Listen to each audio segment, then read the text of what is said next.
அமித்ஷா கதவை தட்டிய விஜய், இந்த பக்கமே வரக்கூடாது, விரட்டி அடிக்கப்பட்ட பரிதாபம். தேர்தல் தேதி அறிவித்து அதிமுக திமுக இரண்டு கூட்டணிகளும் தேர்தல் பணிகளில் ஆயத்தமாகி வரும் நிலையில் வடிவேலு நகைச்சுவை காட்சியில் இங்கேயே இருப்போமா இல்ல மீண்டும் துபாய்க்கு போவோமா என்பது போல் அரசியலில் தொடருவோமா அல்லது மீண்டும் சினிமா பக்கமே சென்று விடுவோமா என்கிற மிகப்பெரிய குழப்பத்தில் இருந்து வருகிறார் விஜய்.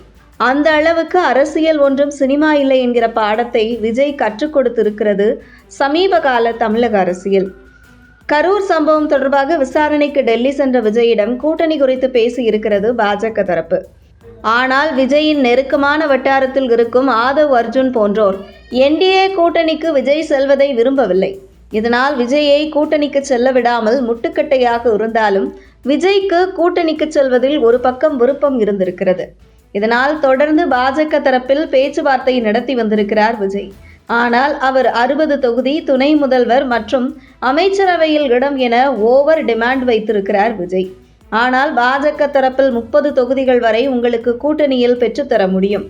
இதுவரை நீங்கள் இன்னும் தேர்தலை சந்திக்கவில்லை. ஆகையால் உங்கள் பலம் என்ன என்பதை நீங்கள் நிரூபிக்கவில்லை.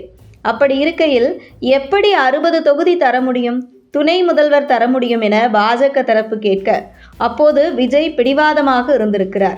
இதனால் விஜயுடனான கூட்டணி பேச்சுவார்த்தையை டெல்லி பாஜக தலைமை கைவிட்டது. இந்த நிலையில் விஜய் தனித்து போட்டியிட முடிவு செய்துள்ள நிலையில் 234 தொகுதிக்கு அவருடைய கட்சியில் வேட்பாளர் இல்லாதது, மேலும் வேட்பாளர்கள் சொந்த பணத்தை செலவு செய்ய வேண்டும் என தாவேக தெரிவிக்க, அப்படி செலவு செய்ய 10 வேட்பாளர்கள் கூட முழுமையாக இல்லை என கூறப்படுகிறது. இதனைத் தொடர்ந்து டெல்லியில் கூட்டணி பேச்சுவார்த்தை நடத்திய போதே என்டிஏ கொடுப்பதாக இருந்த 30 தொகுதிகளை பெற்றிருந்தால் அவர்களே தேர்தல் செலவை பார்த்திருப்பார்கள்.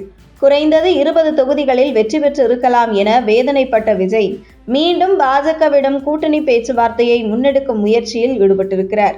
சமீபத்தில் மும்பை சென்ற விஜய் மகாராஷ்டிராவில் உள்ள பாஜக முக்கிய தலைவர் ஒருவர் மூலம் அமித்ஷாவிடம் மீண்டும் கூட்டணி பேச்சுவார்த்தை நடத்த தூது விட்டிருக்கிறார்.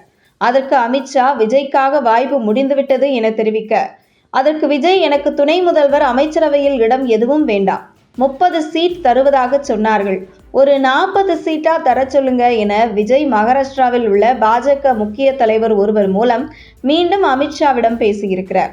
அதற்கு அமித்ஷா, இனிமே கூட்டணி என்று இந்த பக்கமே வரக்கூடாது என்று சொல்லுங்க, ஏனென்றால் என்டிஏ கூட்டணியில் உள்ள கட்சிகளுக்கான தொகுதி பங்கீடு முடிந்துவிட்டது, இன்னும் 2 நாளில் அறிவிப்பு வெளியாக இருக்கிறது, அவருக்கு 15 தொகுதி கொடுக்கும் அளவுக்கு கூட கையில் சீட் இல்லை, வேண்டுமென்றால் எடப்பாடி பழனிசாமியை தொடர்பு கொண்டு பேசட்டும் என்று அமித்ஷா கராராக தெரிவித்து விட்டாராம்.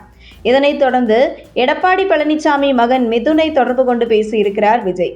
ஆனால் அவர்களும் நீங்கள் கேட்கும் தொகுதியை எங்களால் கொடுக்க முடியாது என கைவிரித்து விட்டார்களாம். இதனைத் தொடர்ந்து மிகப்பெரிய குழப்பத்தில் இருக்கிறாராம் விஜய்.